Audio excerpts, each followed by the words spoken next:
का कोई पता नहीं है। तो मेरे को लगा कि अंकल का दिमाग ख़राब हो गया है ये, और ये ऐसे ये सब खाली शेरो शायरी करता है, कुछ मतलब है नहीं, मार्केट का बॉटम हो गया। थोड़े दिन बाद में 2-4 दिन बाद में ट्रम्प साहब आया, बोला 45% टैरिफ इंडिया पे लगा दिया। वो 45% जो टैरिफ लगाया इंडिया पे, तो वहाँ पे मार्केट साफ, वहाँ से मार्केट गिरना चालू हो गया, और वो रोज़ मार्केट वहाँ से गिरने लग गया। अब वो मार्केट जब वहाँ से गिरने लग गया तो मेरे को लगने लग गया कि भाई ये तो अभी टैरिफ लगा दिया, और मेरा चार्ट बोलने लगा कि market was already down 15% from its peak. Now my chart is telling me that this market is going to go down 15% more from here. तो अब मेरे को क्या करने का, अभी इतना मैं एवरेज कर लिया, इतना लेवरेज कर लिया। सो फाइनली मैं जो उसने टैरिफ लगाया वहाँ पर सारा का सारा मेरा जो भी पोजीशन था मार्केट का वो सब मैं हल्का कर दिया, और जितना भी साल 1.5 साल में जितना भी कमाया था वो सब ज़ीरो हो गया वहाँ पे मेरा मार्केट में। तो वहाँ पर फिर मेरे सिचुएशन के लिए जो गाना मैंने पहले था वो रिदम दूसरा इधर आया कि थोड़ा पैसा जो आना शुरू हो गया, मुझको लगने लगा मैं गुरु हो गया, कॉन्फिडेंस वो आया, बड़ा दाव लगाया, पैसा इतना डुबाया, वो बाजू वाला अंकल बोलता मज़ा आ गया। तेजी मंदी के चक्कर में या यूएस और चाइना के चक्कर में बुल और बेयर की टक्कर ने डोंकी ऐसा बनाया, वो बाजू वाला अंकल बोलता उधर से मज़ा आ गया। ठीक है, अभी मैंने तो मेरा सब शेयर्स वेयर सब बेच दिया। मैं अंकल को पूछा कि क्या करने का है, तो अंकल बोला ये सब लॉन्ग टर्म का इन्वेस्टमेंट है, इसके अंदर में तुमको अच्छा शेयर्स अगर लिया है तो you don't have to worry. लेकिन मेरे को लगा कि नहीं, market is going to go down further. I told uncle कि अंकल अभी आप भी अपना शेयर वेयर बेच दो, ये 15% 20% मार्केट यहाँ से और गिरने वाला है। तो uncle laughed at me. Anyway चलता रहा। दूसरे दिन वापस तो मेरा तो पोजीशन मार्केट में ज़ीरो हो गया। दूसरे दिन ट्रम्प आए रात को और बोलते हैं कि मोदी इज़ माई फ्रेंड। तो उसका जब ये बोलना कि मोदी इज़ माई फ्रेंड, लोगों को समझ में आ गया कि यहाँ पर अब ट्रेड का डील होने वाला है यहाँ पे, और मार्केट वहीं से रिवाइव हो गया, और रिवाइव होकर मार्केट वापस ऊपर चलने लग गया। मेरा तो पोजीशन ज़ीरो हो गया। वो अंकल का जितना भी घाटा वाटा हुआ था वो सारा अगले 15-20 दिन के अंदर में मेकअप हो गया। तो अभी मैं जो I was a beginner in the market. From beginner as I said that I become a chartist, then I become an astrologer, then I become an adviser, and then I become an economist.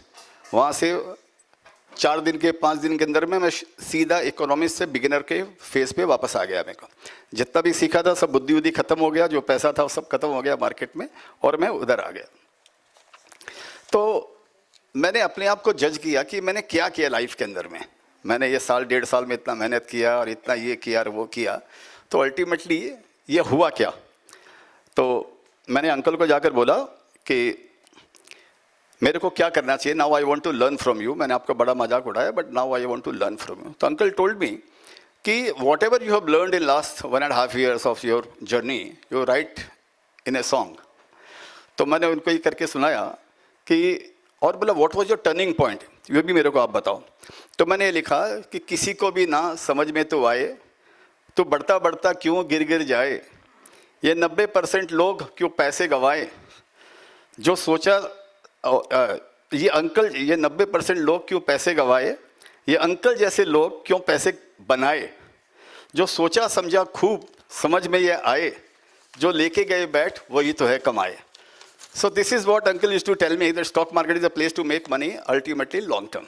If you are here for future and option और ये वो, तो यहाँ पर बेड़ा गर्क होने वाला है। तो चलो ठीक है। तो अंकल ने, मैं बोला कि अंकल अभी तो सब कुछ चला गया, अभी वापस I have to restart my journey from scratch, तो मेरा को थोड़ा ज्ञान दो। तो अंकल ने बहुत सारी बातें बोली, but one point struck to me, that was कि stock market is the barometer of the economy of a country. So this is what actually, वो मैं उसको बात को पकड़ लिया कि इसका मतलब you don't have to look at the fluctuation happening in the market on daily basis. Ultimately it's a reflection of the economy, then you should study the economy of the country wherever you are investing. If I am in India, then I should try to understand the economical structure, what changes are happening, और कौन सा sector अच्छे करने वाला है, कौन सा sector खराब होने वाला है, which is the sunrise sector, which is sunset sector. So अभी मेरा जो फोकस हो गया वो वहाँ पर अभी आ गया इकोनॉमी को समझने के लिए। Then I started reading all this business newspaper, I started reading watching interviews of industrialist और इकोनॉमिस्ट और even political leader and all, and started studying कि एग्जैक्टली इंडिया के अंदर में डेप्थ में क्या हो रहा है और इंडिया के अंदर में क्या ट्रांसफॉर्मेशन हो रहा है। तो मेरे को ये सब समझने के बाद में I could realise that India is the fastest growing country in the world, and this is what now चाहे हम लोग जो ओल्ड माइंड सेट होएगा वो इंडिया को ऐसे राइट ऑफ करता रहेगा कि इंडिया में कहीं कुछ भी नहीं होने वाला है, लेकिन फिर भी नहीं होकर भी हम $4.5 ट्रिलियन की इकोनॉमी हो चुके हैं. चलो, it's not a very big deal if you compare ourself with China and all, but if you compare with other countries and if you look at our population or our democratic structure, then we are certainly doing better than so many other hundreds of countries. We are doing much better. तो मेरे को ये समझ में आया कि India is really shining, and only way a layman can be benefited of this economical जो upswing है उसका by investing into stock market. I will give you one example. Like suppose if my driver, suppose I'm giving 25-30,000 to my driver, and suppose Indian economy it grows from $4 trillion to say $20 trillion by 2047 or $30 trillion, whatever number you can put. Suppose if it grows fivefold, so my driver salary will also may go say fivefold in 20 years, for example.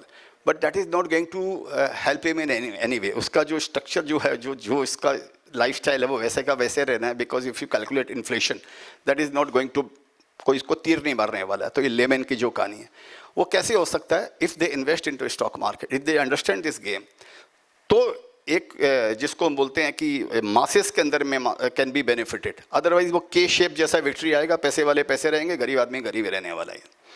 So stock market such a platform. तो आई realise कि India is a great story. तो उस पर मैंने फिर एक गाना लिखा कि इंडिया की स्टोरी क्या है. तो वो ये था कि बदल रही है तेजी से विकसित भारत की तस्वीर, इन्वेस्टमेंट को अपना के हम बदले अपनी तकदीर. ये बड़ा है मौका कुछ सीख लेने का, इसको सीखे बिना ना गवा दीजिए. ओ मेरे मार्केट मैन, इन्वेस्टमेंट को बिजनेस की तरह लीजिए. तो ये मेरे को पूरा ये समझ में आया कि अभी जो इंडिया का जो फ्यूचर है ये ब्राइट है और इन्वेस्टमेंट करके मैं ये कर सकता हूँ. तो ultimately I restarted my journey and whatever money I could save from my job or from my whatever other income, I started putting in mutual funds and all, because I understood one thing, that for a newcomer, age is not a factor. You cannot beat the market. So it is better if you don't know how to drive a car, you have to hire a driver for yourself. So I started investing in mutual fund regularly every month. And one more thing, I realized, like suppose if I invest say 50,000 rupees every month, for example, and in 20 years with a 12% CAGR, this 50,000 becomes 5 crore. So this mathematics also going on in my mind. I can multiply whether I want to invest 500,000 or 5 crore or 50,000 or whatever it is. So ये भी मेरे को समझ में आ गया. And I started doing this and I really did well. And I became a lifelong learner and I was enjoying my investing journey. And तो then I met my बाजू वाला अंकल कि पूछा कैसे कर रहा है. बोला अभी तो मैं अच्छा कर रहा हूँ, अभी तो मैंने ड्राइवर रख लिया म्यूचुअल फंड वाले को. अभी मनोज जी आने वाले हैं ना, तो बोले क्या ड्राइवर रख लिया. तो उस तरह मेरा जर्नी चला गया. तो उन्होंने बोला कि अच्छा ठीक है, तुम इस पर गाना लिखो और ये बताओ कि तुम्हारा लाइफ का टर्निंग पॉइंट किधर से आया, कैसे आया, ताकि so that you can also follow whatever you have written, you can also follow, you can also remember your whole life and other can also learn a lesson from this. तो मैंने वो गाना लिखा कि हुआ घाटा तो मैंने डिसाइड किया, सबसे पहले ट्रेडिंग को गुड बाई किया, पेनी स्टॉक हटाया, म्यूचुअल फंड में लगाया, पैसा इतना कमाया. अंकल का जवाब आया कि मज़ा आ गया. So this is the story of and conversation and between me and my uncle. So इससे सबको जो सीखने को मिल सकता है वो कर सकते हैं. Thank you very much. और एंड में ये कि वो परसों अंकल का तीसरा पेंट हाउस का हाउस वार्मिंग पार्टी है और मेरा भी मर्सिडीज आने वाला है. तो यू ऑल आर वेलकम. हैं?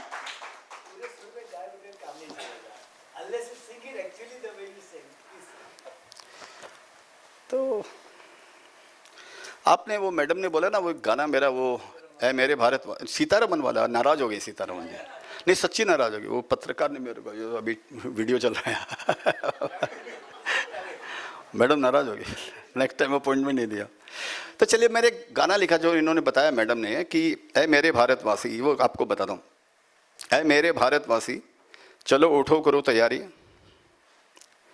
अब समय हमारा आया, अब आई अपनी बारी. साहस समझ और श्रम का लहरा दो तिरंगा प्यारा, फैला दो पंख तुम्हारे, अब है आकाश तुम्हारा। हो शिक्षित विकसित भारत, ये भी है बड़ी आज़ादी, नई विधि नीति तकनीकी से ही फूले फले आबादी। हो पैसों की भी आज़ादी, समृद्धि की हो अभिलाषा, हो सुखी सुरक्षित जीवन, समझो निवेश की भाषा। धैर्य लगन मनोबल से अब बनो तुम स्वाभिमानी, अब अपने ही कौशल से लिखो भारत की कहानी। ऐ मेरे भारतवासी, अब उठो करो तैयारी, अब समय तुम्हारा आया, अब आई अपनी बारी। Thank you.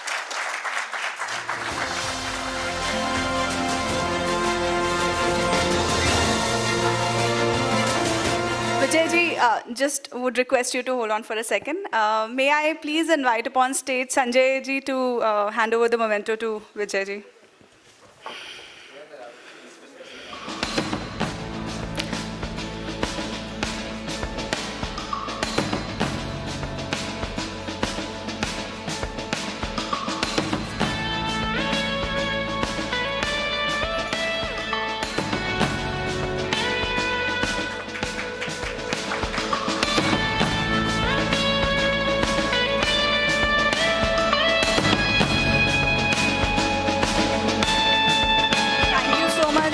Vijay ji, for the motivation with a word of caution. I'm sure a lot of us could relate to the initial part of the story that you narrated with so much of nuances. Now, without further ado, we can start with our first panel. So if someone could get the stage arranged, please. And since I have slightly longish introductions, I'll start with inviting our panelists. The brain behind Bain's most defining deals in India, Mr. Rishi Mandawat. As partner at Bain Capital, Rishi leads investments across financial services, industrials, energy, technology, media, telecom, and pharma, sectors where his strategic insight has driven some of Bain's marquee transactions, including Dhut Transmission, RSP Transmission, Novonor Chemicals, 360 ONE.